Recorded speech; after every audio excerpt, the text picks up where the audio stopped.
Okay. Hi everyone, this is Rohit from Lifestyle Mastery, and today I'm excited to have Bruce Ballengee, who's a founder and director at Pariveda, which is a consulting firm dedicated to solving complex business, brand, and technology problems from the inside out. Bruce holds an MBA in finance economics at the University of Chicago. Welcome to the show, Bruce. Well, thank you. Good to be here, Rohit.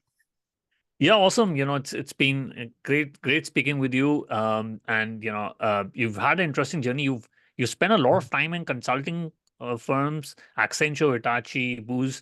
But what led you to start Pariveda, and what caught you the entrepreneurial bug?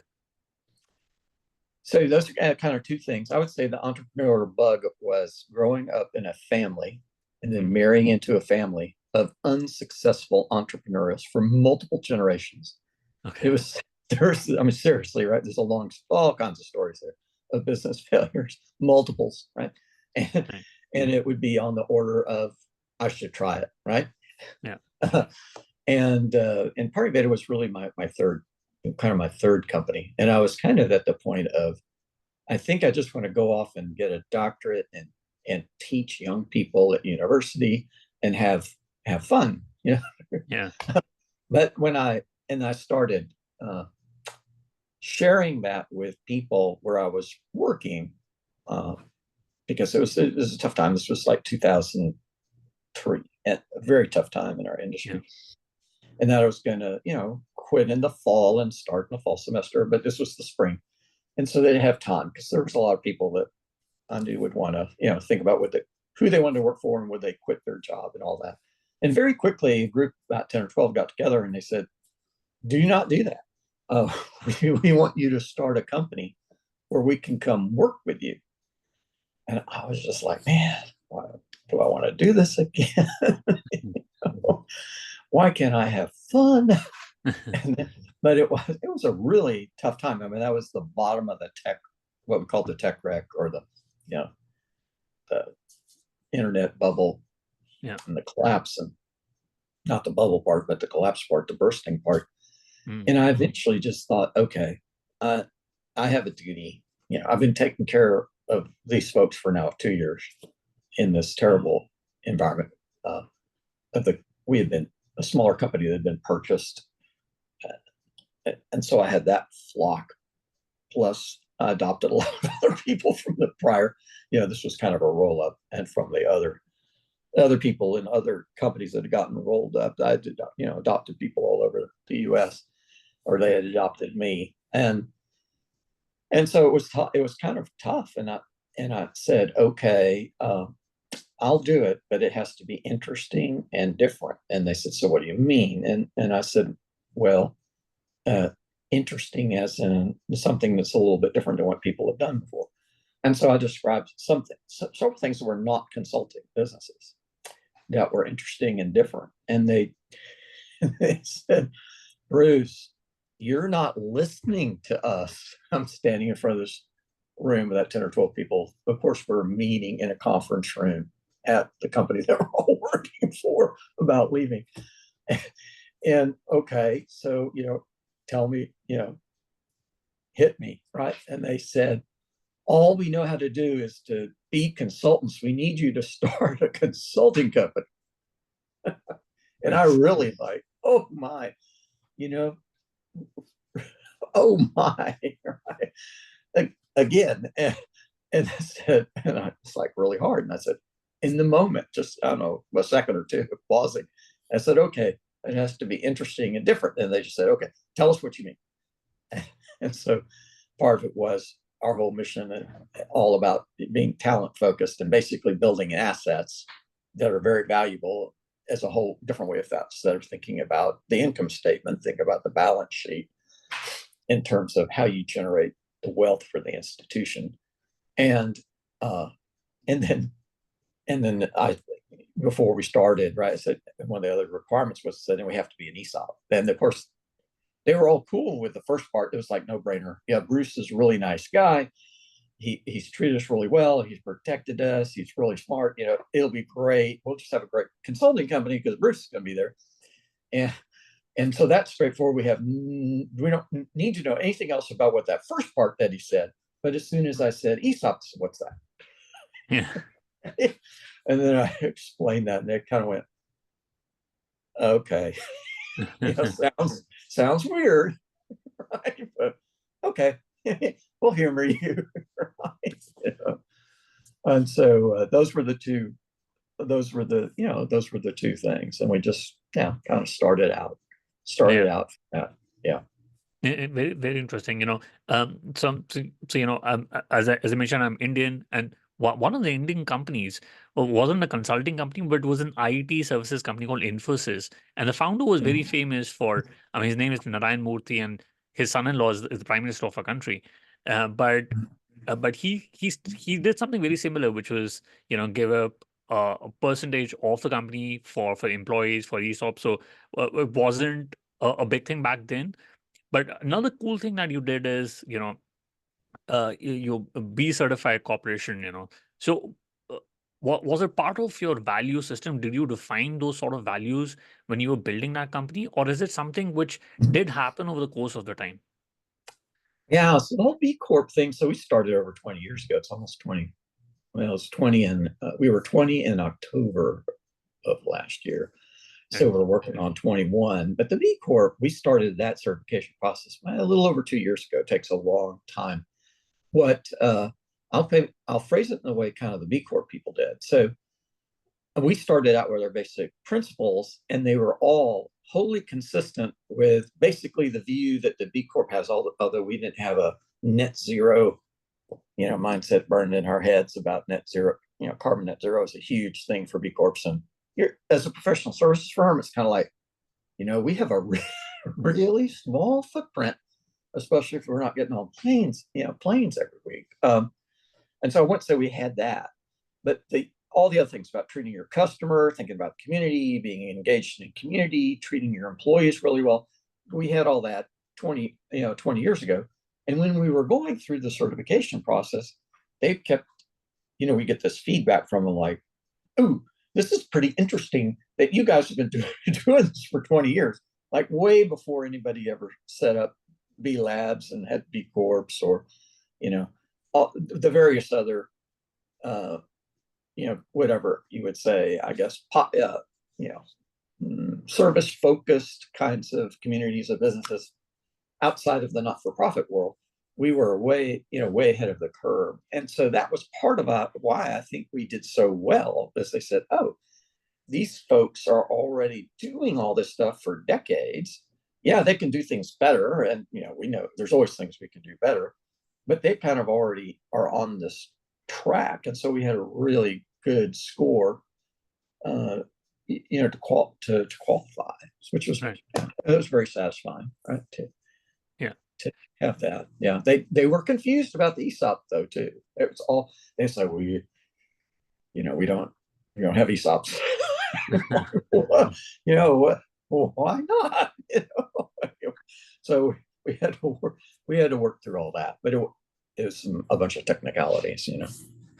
Right. Right. Yeah. Interesting. And what if there's a for-profit company and they would want to be B certified, company, Oh yeah. after a Yeah. couple of years? What sort of mind shift is needed for that company to become B Corp? Well, I think a lot would depend on where they were. So, for example, if they were already very committed to trying to do good by customers, employees, I would say any company like that would be 80% of the way there. So I Yeah. would think about a lot of firms in the professional services space, small firms with founders who are committed to, excellence and doing good would probably be well on their way to certifying. And despite the fact that we're kind of unique in that regard, I would welcome thousands and tens of thousands of firms to do that, and the world would be a better place, as opposed to saying, oh, we need some unique differentiator in the marketplace.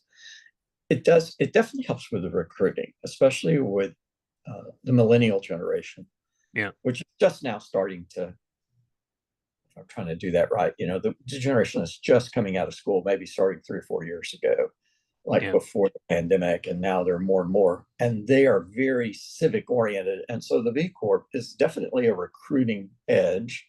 Right. It helps with some customers.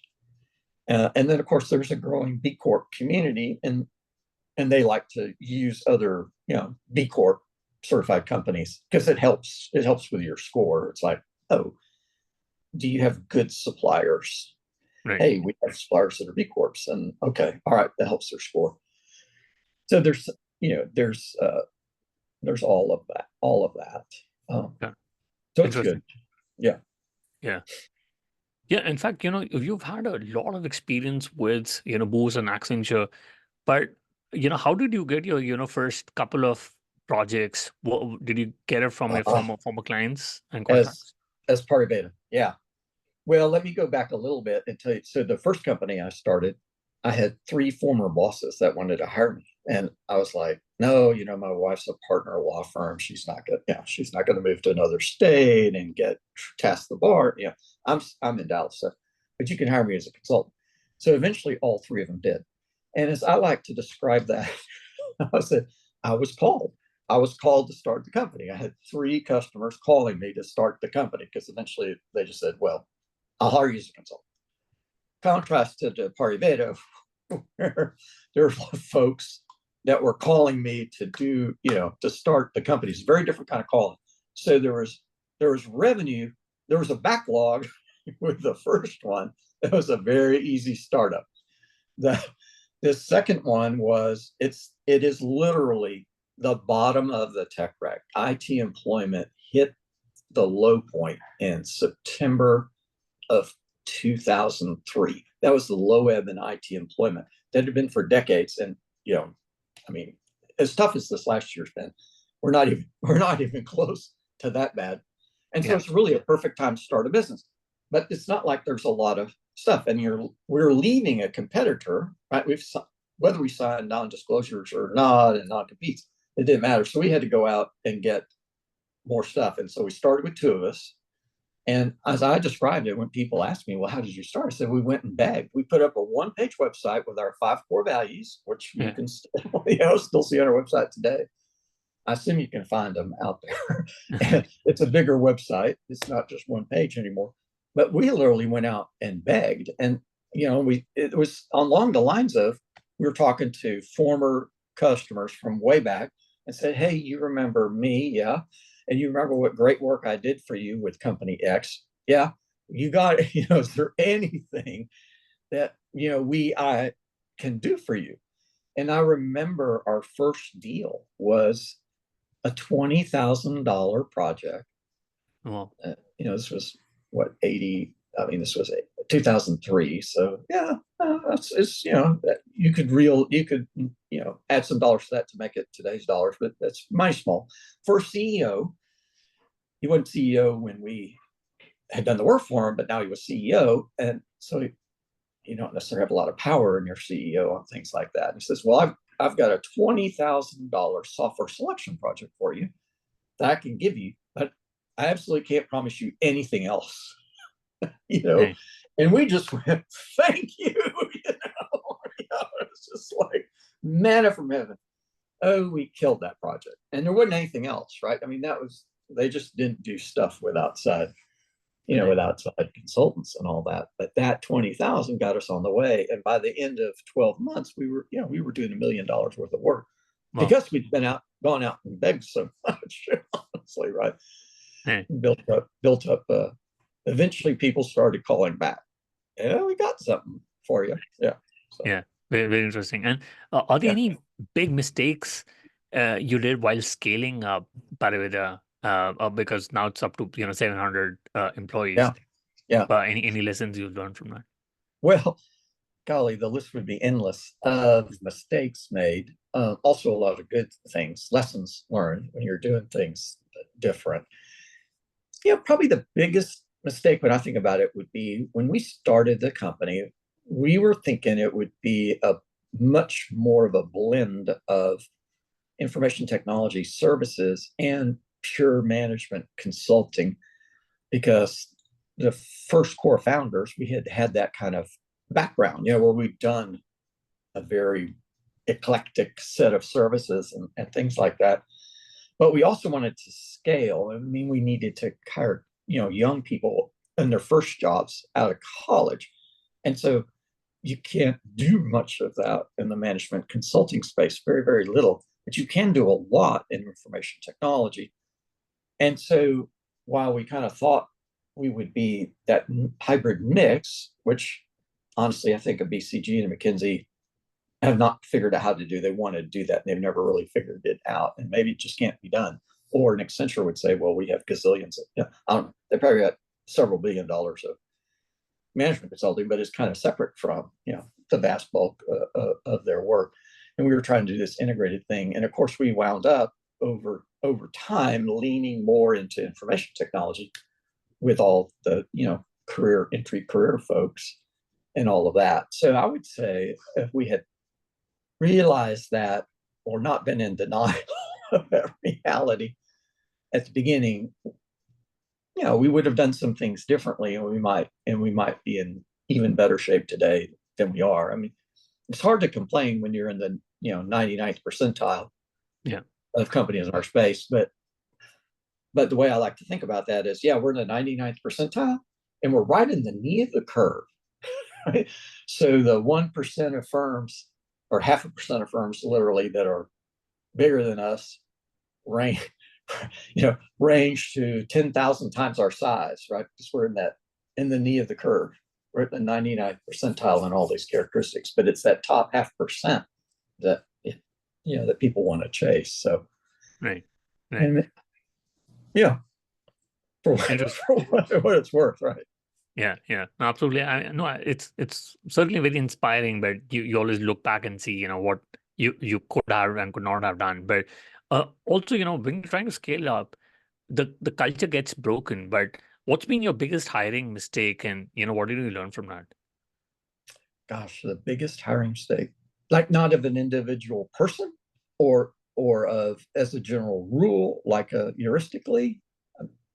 Yeah, I mean, it could be a person, like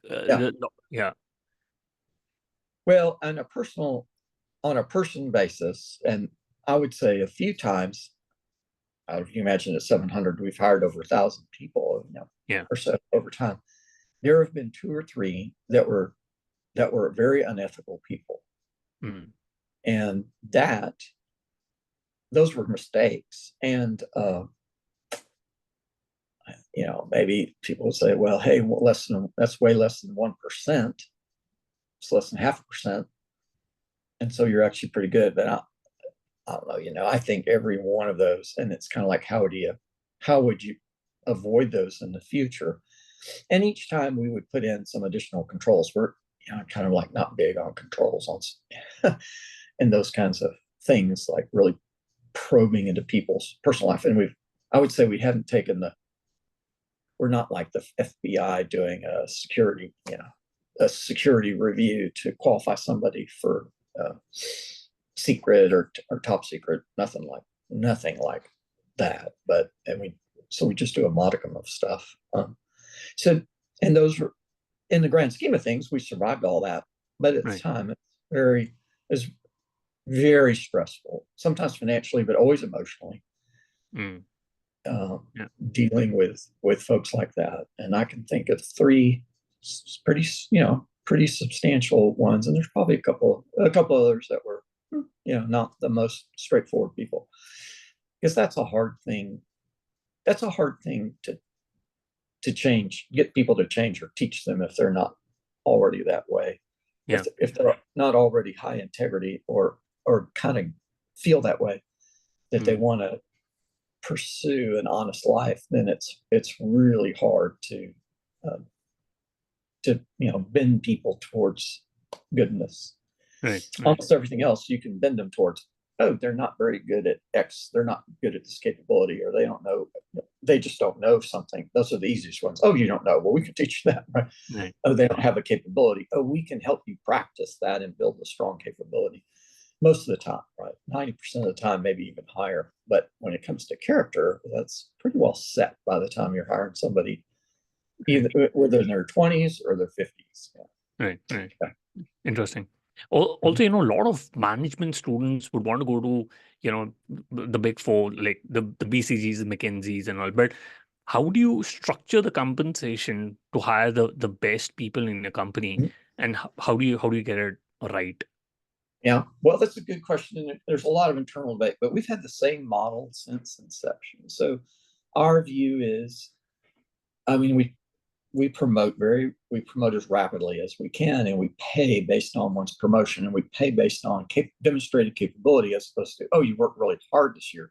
Well, this is what we try to do. And we have one, I mean, there's multiple salaries, but we have one set of salaries. And so everybody at that same pay scale makes the same amount of money. So a woman makes the same as a man, Nice. and they know it. Now, if someone's in a high cost of labor market, so like say New York City, yeah, they'll make more than say someone in Atlanta, which is a lower cost city. So there's some, people say cost of living adjustments, we say cost of labor adjustments, but it's still essentially that. And we try to target the 75th percentile. Okay.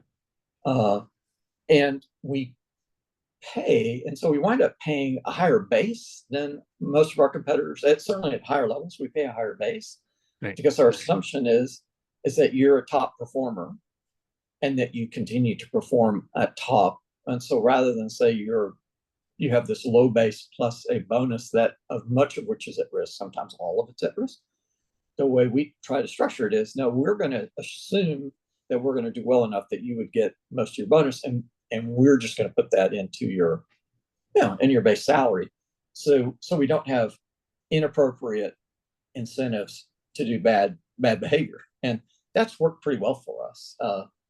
When times are tough at the most senior levels, we'll take voluntary temporary reductions in pay.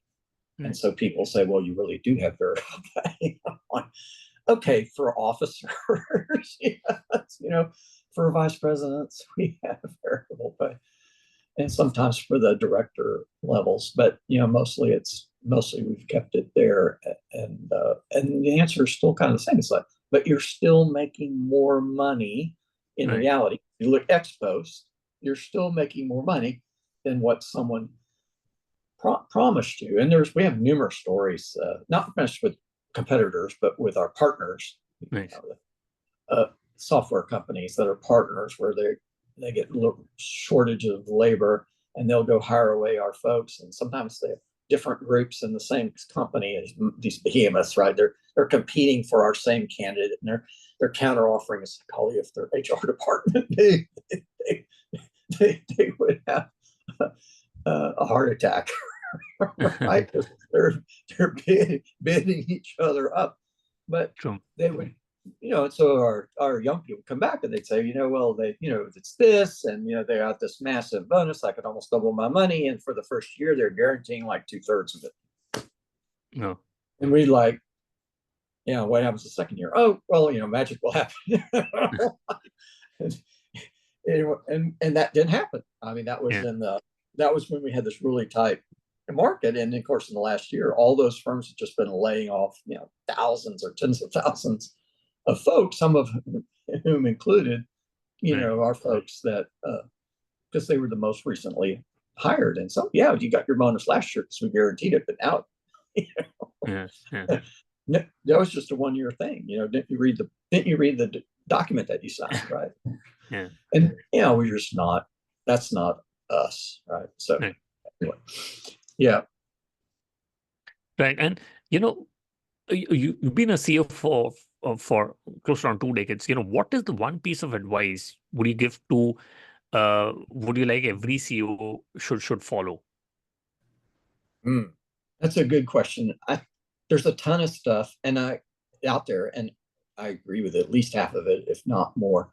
Here's something that I don't often see or hear, and I know in professional services, and I don't know if most of your audience is professional services or not, but it doesn't come up a lot. And I think about the key thing is to remember, CEO, no matter what size your company is, you are the leader, you're the team leader of a small team, no matter what the size of the company is. And it would start out that way because you just have a few people. But the way that you scale is then you have your team members that you lead, you help them become leaders of small teams themselves. Okay. And that's actually those first two scalings. That's relatively easy. I mean, that takes like a consultancy of around 100 people, say plus or minus 20 or so people, which is a really sweet spot in terms of size and everybody knowing everybody and everything's wonderful. And you're right, but then the next scaling is where you help those the teams of teams develop teams underneath them, and now you're at 3, and that takes you up to around the 1,000-person part, and that's where it gets really hard. Like we're at 700, so we're in the hard part because there's a lot of people. But so I think the key is think about it that way. Think about small team, that you're leading a small team, and there's small teams of small teams, and that when you're teaching, this is a key thing where you develop people. So back in the days when we created our small team leadership class for our first line supervisors, folks that had just gotten promoted, maybe 3 years out of school or so, 4 years out of school, I would tell them as we were going through all this, how you run a small team. I would say, this is the way that I run the executive team at Pariveda. And they just look at me like I was crazy, or somehow, whatever, something had happened. They misheard it. It's like, I'm giving you the secret sauce. I'm telling you the secret sauce here. But so many, in particularly professional services firms, never think about scaling their business until they're like, I've hit a wall, and I'm not big enough to sell where anybody pay me any money for it. And so now I have to do all these things. And it's like, hey, out of the gate, you should be thinking about scaling. And I think no matter what your business is, you should be thinking about scaling. Now, sometimes with outside money, like a VC money, I mean, they're going to hold your feet to the fire to scale, right? And if you can't scale it, they'll replace you with somebody else.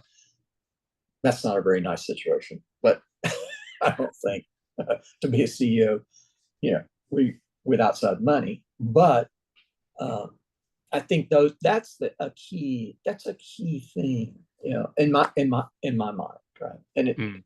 And from that, a lot of things flow about your business model. So if you buy those things, then there's a lot of things about your business model that just kind of get aligned with that, right? I mean, you can do some things different, but it's like, hey, the natural flow here is to do this, right? The cost effective, the most, value generating per dollar invested is going to be like this. Right. Yeah. Interesting. And could you think of a key moment which allowed Pariveda to accelerate? Once you got to $1 million in ARR, what any clients you had, or any pivotal moment which helped you accelerate? Yeah, I would say it's getting different companies have different terms, but I would say it's getting in the first case, right? Getting that first client, and the first client, well, like I said, that earlier in the thing, the first client, or whatever size, right? Client number one. But the next real breakthrough is when I think it would still be true today, but just say $1 million client. So a client that is $1 million a year, that's probably still valid. It's not like it was when I started work in 1981 at Accenture, where $1 million was a huge big deal. But when you're starting up, that's and you're saying, okay, that's $1 million. I mean, that is a small team. It may not be the whole small team, but that is a small team, and it's going to stay busy. And then try to turn that into, some people call them annuities. That's a little bit presumptuous about the customer, but say an ongoing lifetime customer relationship where it's going to track along, hopefully more millions over the years. A lot of that depends on the relationship and the company and what their needs are. But in the ideal, so you get a few of those going, and then some of those start to go to the 5 and the 10.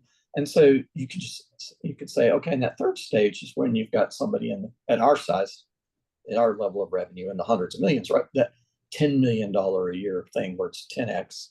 And that took time. I mean, that may have taken 10 years, 5 years for that to build up. And so you have those ongoing relationships that are generating that value. It's an asset. It's, they're assets, really. Right. Yeah. I think that's the key, the key to that. Yeah. Interesting. And especially when it comes to consulting, the quality is really important. But do you think speed is also an important element when you're trying to scale it up? For you're talking about as a company, the speed of scaling. Yeah, it is, but I think there's just each company will have its kind of its natural rate. We used to grow 30-40% a year when we were first going, and then it slowed down into the double digits. I mean, the last couple of years, people would say, well, if you could go double digits the last couple of years, you must be brilliant. I said, well, we're not brilliant. We haven't grown double digits the last couple of years. We grow, but not double digits. So it's hard to say. But going back to my earlier thing, when founders don't think about scaling, right, then that's too slow. Or they will be too slow, and they'll get behind the power curve. Companies can grow too fast, and we experience that through our customers. There's some companies that are much larger than us, growing much faster, and they make that choice. And I'm not judging the choice at all. I mean, I get it. They're creating more wealth. They're much more powerful. They can do more things, but it's really hard to maintain one's quality doing that when you're going too fast. And and so you can lose customers, or customers tend to prefer they want a smaller firm that's more willing to take care of them more personally. They're not as big enough account maybe for people to care anymore. But golly, if you're between $1 and $10 million account, I'm like, whoa, why shouldn't at any scale shouldn't somebody care? Because when you think about what that supports, it supports a team, and it's all about. I think about it like I said before. It's all about stacking up teams. Yeah, yeah. And so why you say, this one that's 10 teams is a better deal than one that's 2 teams? I don't know. You got to go hire a bunch of people. Half of those hires may not work out. True. All that sort of stuff. I would say when we were growing really fast, so oftentimes that's coincided when I was talking earlier about unethical, not nice people that we would hire. Right. That's where we would tend to get in trouble, because we'd be running so hot, we wouldn't necessarily be watching everything, or we'd be watching everything and say, oh, things are rushed, or just let that slide. And it turns out people weren't telling the truth. And so I think some of that goes together too. It's like an economy overheats and goes into recession. Companies can, experience similar things. Right. Spurt forward, and then, and then you kind of overextend. It doesn't mean it's over, right? But you kind of retrench. You have to retrench. Right. Yeah. Right. And Bruce, you did mention a couple of times about not hiring people who were not ethical, but how do you judge somebody's curiosity, the intelligence, the ethics? When you spend only 2 or 3 hours with the candidate, you got to make a decision. Yeah, we probably spend more time we might spend 5 or 6 hours interviewing people. I mean, we'll probably talk to them more than that, but we've actually made actual interviews. So it is hard, and curiosity is a really hard thing to assess, particularly with experienced employees. When you're hiring experienced folks, when we're on campus, we have some classic, recruiting questions that we ask, and they can really get to the heart of it. It's so fascinating sometimes, because sometimes these young candidates, I probably shouldn't say entry-level candidates, right, trying to be PC here, like, what's really PC, really don't know. They're not experienced in interviewing, and so they think they're not getting a good answer. And sometimes I'm just sitting back there, and they don't know I'm a CEO. They think I'm just some guy from HR, and I'm going like, oh, man, that is one of the best answers to creativity I ever heard.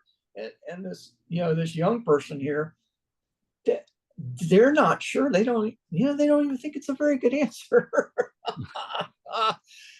And so, you can nail that, but in later life, it's, especially when people have a lot of experience, it's really hard. So I would say we don't have the secret sauce on curiosity. Now, one thing that we do that's different than most as a rule. I mean, there's some companies do this or they do that for some positions, but we have case interviews, like meaty cases. Some might, take 15 minutes, take 2 hours on your day that you're in the office with us and prep, and then do your pitch, and we'll have a room of 3 people there listening to their answer. And we use those same cases for major internal promotions. And so there's like, okay, there's this very, the minimum bar. So that would be one of our junior folks who's going up for promotion. It's like, okay, if they pass, we're expecting them to pass here, right? When you're talking to experienced hire, they're interviewing several, salary grades higher. You're expecting them to pass up here. And so those cases do a really nice job of you finding out a lot of things in terms of creativity and all that. Again, experience is overwhelms some things, but those work pretty well. Yeah. Mm-hmm. And you scale to 700 employees. How do you maintain that sort of culture and core values as you scale up? Because when you're small, you can talk about your vision and values to a small team. Yeah. But when you grow 700 and Yeah. how do you do that? Well, it is. I mean, it is challenging, and if you think about, we've made, I think now 7 acquisitions, very small companies over the years. And so that's another factor, right? A company is there and they've been acquired, they have their own version of their values and so you got that integration. But yeah, so it's a bit of a challenge. I think about it as in there's an inevitability to it, and so it's always something that is a source of divergence, Right. and it's constant. And so what you have to think about it as in, okay, so we're really not going to fix it. You're not going to fix it and say there's no longer divergence. What it is kind of like, okay, we just need to always be working on convergence too, right? And so some of the things are, because there isn't this competition for salaries and bonuses, you get a whole lot of collaboration, tons of collaboration. For the more senior people, it's highly unexpected. Oh yeah, I heard that in your recruiting. And, that's what every other company says, and that's what our company. I'm leaving, right? That's what our company says. But it's really kind of cutthroat at the end of the day. And then I show up at Pariveda, and it's like, well, all these offers to help. Like I just started, and I have this, pursuit with a prospect, and I'm trying to find out, and for all over the country, different people at my level. Hey, we did this work for this client, and here's the stuff, and call me if you don't, or all that kind of stuff. And they'll just get 3 or 4 things like that, and they're like, wow, yeah, because people aren't competing for a pot, right? Yeah. There's not a zero-sum game going on here. It's a game of abundance. So that helps the senior levels. Another key part is that, along with our salary structure that says everybody gets paid the same and people go through all the same interviews and cases to get promoted, as we have a fully published, what we call our expectations framework. And that says, hey, for your pay level, this is what A-level performance is. There's no definition of B, C, D, or F, right? It's just like, this is A-level performance. And if you're doing enough A-level performance, then we're probably ready to try and see if you can do that at the next level. And so that creates a huge amount of cultural integrity. You do get differences across, folks in Atlanta are different than folks in Dallas and different than folks in Toronto or New York. And so there's a little bit of that. And we try to work through that in a variety of ways. But, generally it works pretty well. So for a company our size, we are pretty consistent culture. Right. Yeah. Right. Interesting. And in 2023 and 24, a lot of founders have had tough times. There's been a bit of a downturn, low employment levels. What advice would you give to founders and operators, especially who are working in the tech industry? How do you go about navigating those challenging market conditions? It's tough, right? It's tough. There's no way around it other than saying it's tough. I would have 2 thoughts for founders. One is them as founders. And so, hey, it probably started out tough. When you founded your company, it was probably tough. It was probably tougher than now. And so you can do it. Keep the faith, right? Keep faith in yourself, keep faith in your people, manage through. Yes, you got to watch cash. You have to worry about revenue. And maybe now it's even harder emotionally, because before it might have been just you and a couple of people, and it's like, man, we can get other jobs and it'll be fine. But now it's like, whoa, that may still be true for us, but we've got all these other people that's not true for, and so it becomes pretty emotional about what to do. So there's all that. I'm not trying to minimize it, but I would say you probably have been in tough situations before and you might have forgotten what it was like. Now, for old people, again, politically incorrect, for people with lots of experience, like me, where I'm running a business through the tech wreck, 2001, 2003, or at least, some could say 2002, 2003. That was worse. Yeah. And so if someone's been around a long time, it's like, think back to that and you're still here, right? Or if you're saying, oh man, I was in college for that, or I was in high school for that, which would be a large number of firms are started by people earlier in their career. It would be, go find somebody who was there for that and ask them about it, and just hey, there's millions of survivors of that. And when I think even further back to every recession, I mean, I started with what's now Accenture in 1981, and there was a lot of bad times, and there were many layoffs over those years, or mass council outs, however you want to think about it. And every time it would happen, I'd dust off my resume and update my resume, and I never got the call. I wound up leaving there voluntarily after 10 years to go work for Booz Allen. But the so there's, I don't know. That's another thing that probably works for many. It's kind of like, well, you probably survived. You've been in a company that you survived, and now they may not help for, and I don't know what to. Yeah, that doesn't necessarily tell you, hey, this is what I need to do. But cash is king. You got to primarily, worry about your cash first. If you have a line of credit with a bank, worry about not breaking covenants. And then after that, you actually have a lot of flexibility. I would say when 2012 was a not great year for our industry. That was the year of the budget sequestration. And so on the government side, government contractors definitely had a pause, and many of them laid off.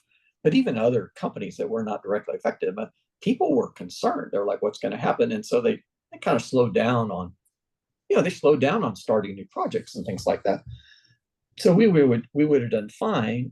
We had another problem of one of the more troublesome bad hires we talked about earlier had kind of defrauded us, just the strangest thing, of about $1 million. And so we thought we had $1 million in revenue, that when we went to collect it, hey, customer, why are you like now, we send you these notices, but now it's over 90 days. What's the deal? And they said, what invoices? So running hot, slow down time, you suddenly find, I mean, that was a really tough time. And we violated we were going to break our covenants with the bank. Now, we had gone into the year, so this would have been 7 or 8 months before, in our semi-annual discussion with our bank. And we said, hey, we're planning an aggressive year. There's a chance we could break our covenants, which they were like, oh my gosh, you're going to break your covenants? And, and we said, no, if we were going to break our covenants, we would tell you. What we're telling you is we think we might. And then they were like, who cares, right? And by the way, you people are really unusual for being so transparent with us. And I'm kind of like, hey, this is this is the way it should be, right? We should be very transparent with you. You're right, but it just doesn't happen. Anyway, so they go, no worries, right? They're just moving on. Well, there it is, 8 months later. We're like, hey, we're going to break our covenants. And they went, okay, you told us that it could happen, right? Normally, we're showing up 2 or 3 months after you broke covenants to tell you that you broke your covenants because, people aren't tracking that. They're not paying attention. So this is good. We can work, right? We can work. We won't send you to the bad bank where the workout bank where you're treated, like under our thumb. We'll let you continue to work. But they basically said, what are you going to do about it?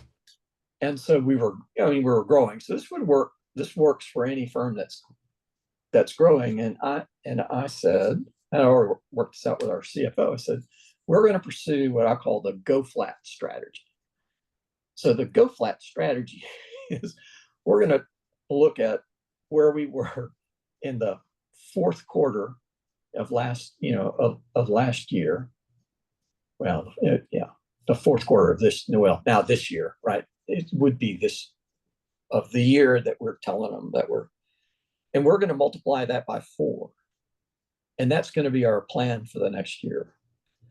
And so it'll be really hard because it's a much lower growth, right?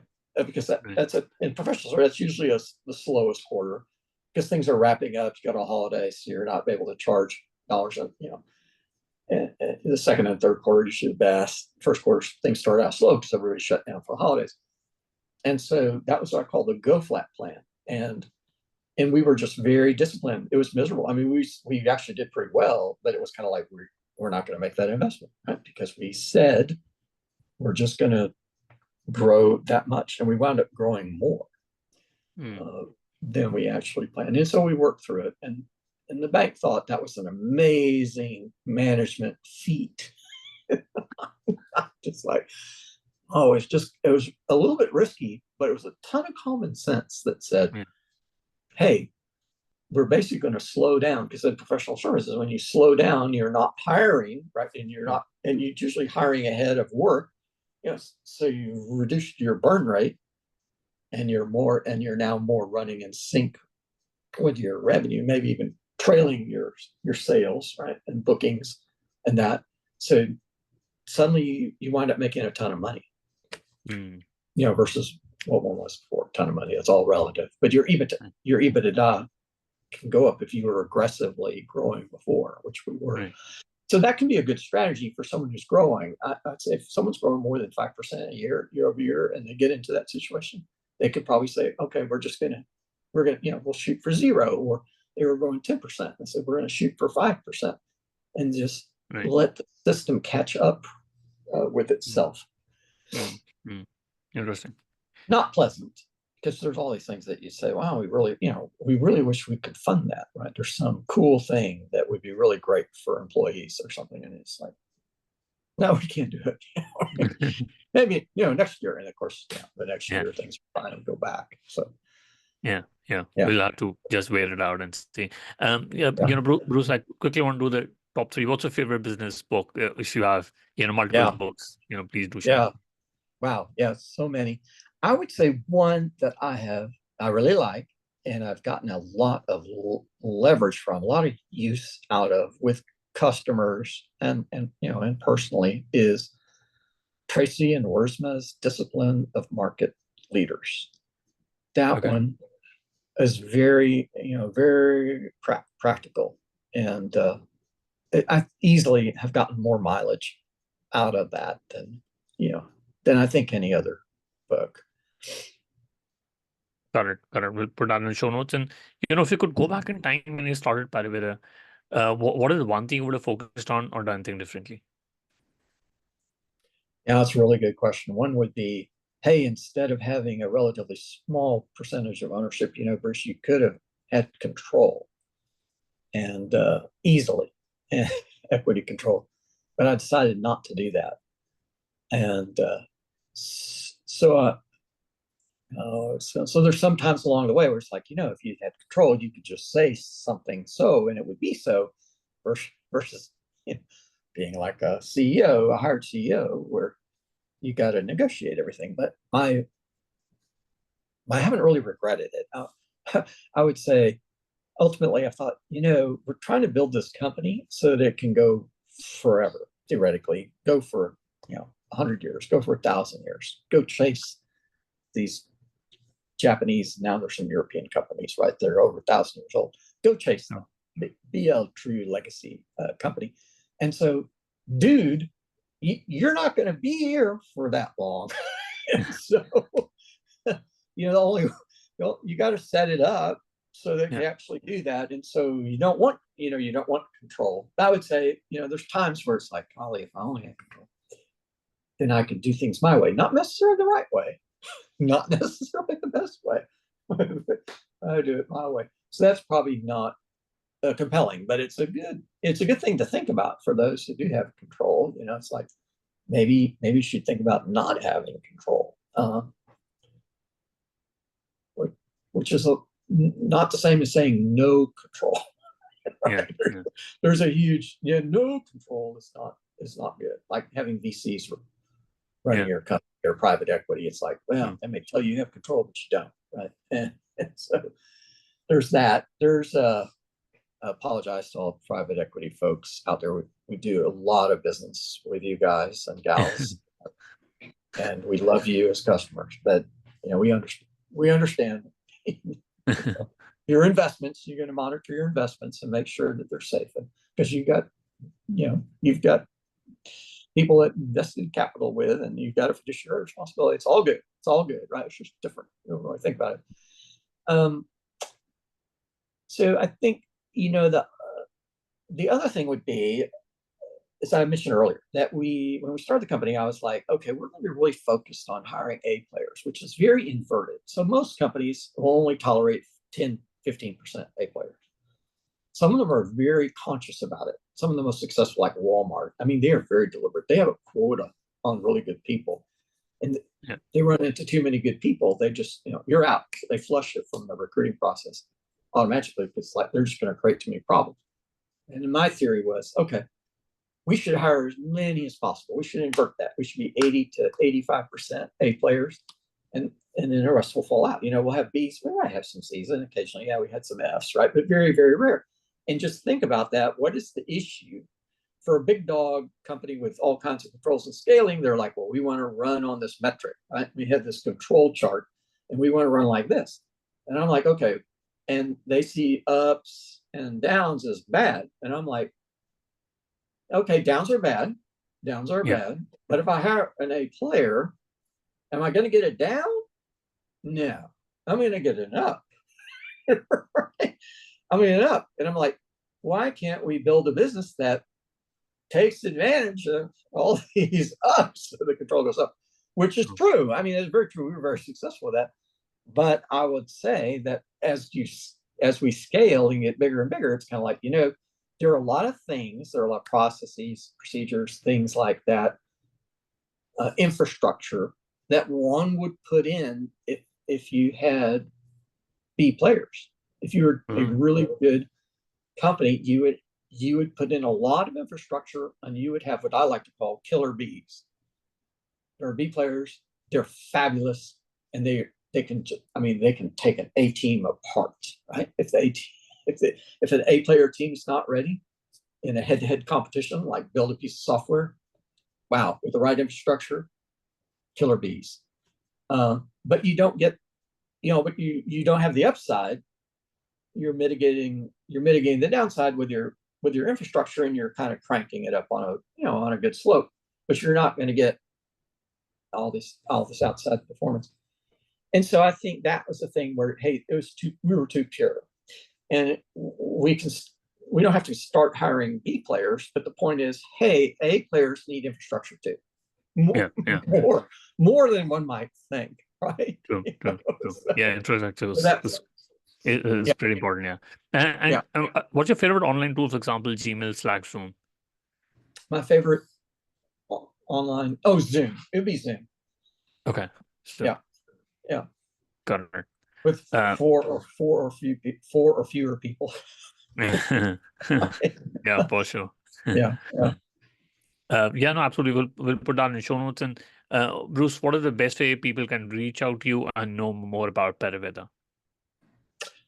Well, I'm on LinkedIn, but it's easier to reach get my cell phone, which is I think out there, and certainly on the website, or email me at Pariveda, Bruce.Ballengee at ParivedaSolutions.com. And and feel free to call my mobile, Well, which is 214-669-0645. I'm on an advisory group for professional services firms, and I talk to CEOs pretty regularly. Yeah, because people always got issues and things. And hey, what do you think about this, Bruce? And what do you think about that? And I enjoy helping oh, other founders interesting. and CEOs. Yeah, yeah. Yeah. That's Yeah, no, just a community service. yeah, yeah. It's interesting that you shared your cell phone number. I'm hoping a lot of listeners are going to reach out to you, but it's great that you're part of so many different associations and you're still actively Yeah, helping out and being part of VC firms and angel communities. But Bruce, this was great. This was like a masterclass in building and scaling startups and businesses. I really enjoyed my conversation with you, and it was a pleasure speaking with you. Rohit, thank you for reaching out and facilitating our dialogue. And I hope all your listeners enjoy this, or at least find it worth listening to me. They're not disappointed.